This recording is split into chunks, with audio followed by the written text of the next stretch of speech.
Dottor Bruce Lipton. Come riprogrammare la mente e diventare una persona di successo mentre dormi. Bruce Lipton afferma che ciò in cui crediamo determina ciò che siamo e non è il nostro DNA a determinare la nostra vita e la nostra salute. Benvenuto su Crescita Personale e Finanziaria. Nel suo libro La biologia delle credenze, Bruce Lipton afferma che l'ambiente, i nostri pensieri e le nostre esperienze determinano ciò che siamo, il nostro corpo e ogni aspetto della nostra vita. Quindi, ora abbiamo tutti la possibilità di capire come riprogrammare la mente per il successo e riuscire ad ottenere quello che desideriamo nella nostra vita.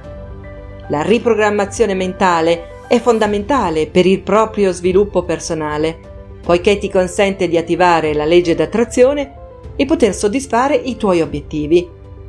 Una tesi confermata anche dal famoso Bob Proctor, uno dei guru della crescita personale e della libertà finanziaria.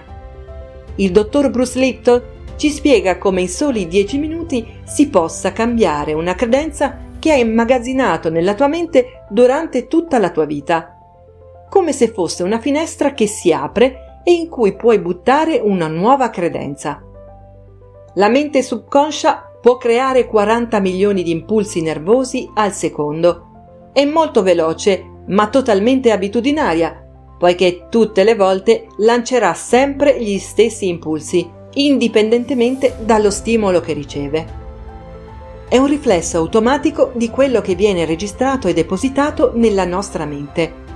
Al contrario, la consapevolezza è molto più lenta, lavora solo a 40 bit al secondo, ma è creativa e non si affida alle registrazioni, ed è ciò che rappresenta la nostra coscienza, il nostro essere. Tramite la nostra consapevolezza possiamo interrompere un disco, una programmazione e creare appunto qualcosa di nuovo in qualsiasi momento. Gran parte della nostra esistenza è regolata dal subconscio ed ecco perché oggi sappiamo che la mente subconscia è più forte. È il processore più forte del nostro corpo, che purtroppo è ancora molto sottovalutato. Noi siamo coscienti al 5% delle nostre attività cognitive e il 95% delle nostre attività quotidiane proviene dal subconscio. Perché è fondamentale conoscere questa informazione? Perché purtroppo le persone pensano che iniziando semplicemente a pensare positivo, la loro vita cambierà. È sicuramente un'ottima idea avere pensieri positivi. Ma quale parte del nostro cervello va a toccare il pensiero positivo? Conscia o subconscia? Una mente cosciente opera per il 5% del giorno con un processore da 40 bit. E quindi da dove arriva il resto? Un programma basato sull'esperienza che si sviluppa nella mente subconscia, che opera il 95% della giornata e che possiede un processore da 40 milioni di bit. Diteci ora che potere può avere il pensiero positivo nel cambiamento di una registrazione di dati e di informazioni e di esperienze come il subconscio. Ecco l'origine del problema. È possibile restare focalizzati sul pensiero positivo, ma è un lavoro che richiede un grande spreco di energia e di volontà. Infatti, nell'istante in cui staccherai gli occhi dal tuo obiettivo, tornerai alle vecchie abitudini, registrate e radicate nel tuo subconscio. La mente conscia è creativa, il subconscio è un registratore. Per Bruce Lipton è molto importante conoscere questa differenza. Poniamo che ti venga dato un disco da portare a casa e quando lo fai partire tu ti accorga che quel disco non ti piace e vai davanti al disco a dire riproduci qualcosa di diverso. E non vedendo cambiamenti, tu ripeta riproduci qualcosa di diverso. E non vedendo ancora nessun cambiamento, inizi a sbraitare contro il disco e a prenderlo a calci. Il punto è questo: non importa quanto forte griderai a quel disco, la musica non cambierà. Devi premere sul pulsante della registrazione e questo pulsante è accessibile. Puoi riscrivere nuovamente i tuoi dati e le tue informazioni, ma è importante che tu prenda consapevolezza del fatto che il 95% della tua vita arriva appunto da programmi radicati nel tuo subconscio. Cosa accadrebbe se la tua mente subconscia si abbinasse con i desideri della tua mente conscia? 2 volte al giorno il tuo cervello si prepara per raccogliere informazioni e questo è il momento dove puoi riprogrammare la tua mente subconscia. La mente cosciente, essendo creativa, può imparare da un libro, da una lezione, da un film. La mente cosciente può imparare da qualcosa di semplice, come un verso. Quindi la mente conscia ha diversi modi di imparare e di incorporare informazioni.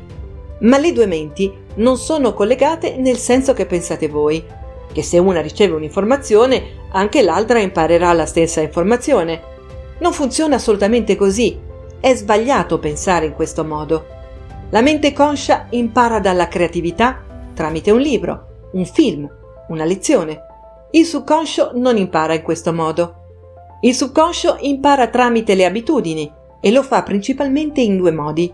Il primo è un metodo che abbiamo utilizzato tutti nei nostri primi anni di vita, a circa 6-7 anni, anche 8. E funziona così. La mente subconscia opera in una frequenza di vibrazione chiamata theta, che equivale all'ipnosi. Ossia, se la tua mente è in uno stato di ipnosi, può incorporare informazioni direttamente nel subconscio. E questo è un modo di acquisire informazioni. I bambini, nei primi anni di vita, operano in prevalenza con frequenza theta.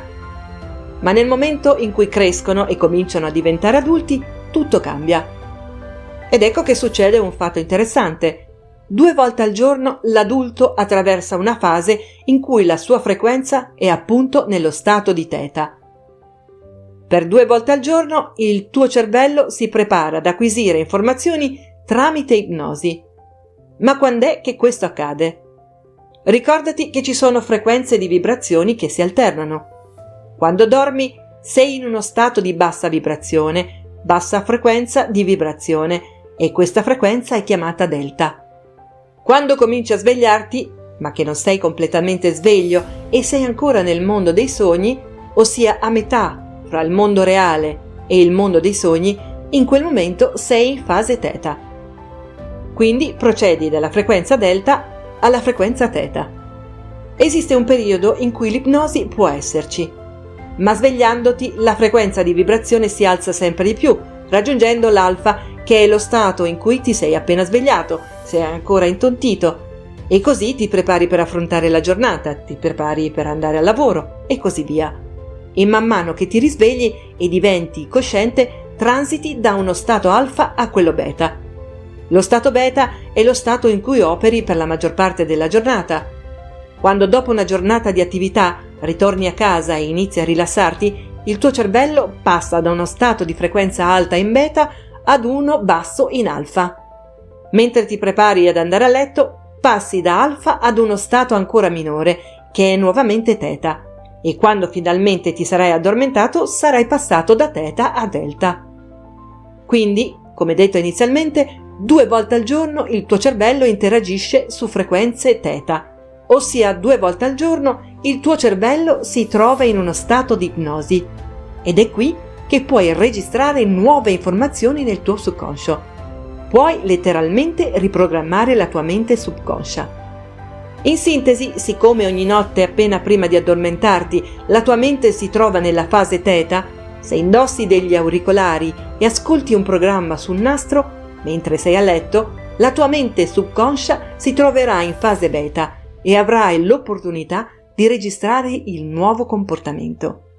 La riprogrammazione mentale mentre dormi è molto efficace e farla ti porterà ad avere una mentalità vincente nella vita. Ricordati di esprimere sempre gratitudine per tutto quello che hai nella tua vita. Se questo video ti è piaciuto, non dimenticarti di iscriverti al canale e di cliccare sulla campanella delle notifiche per restare sempre aggiornato. Buona vita da Crescita Personale e Finanziaria.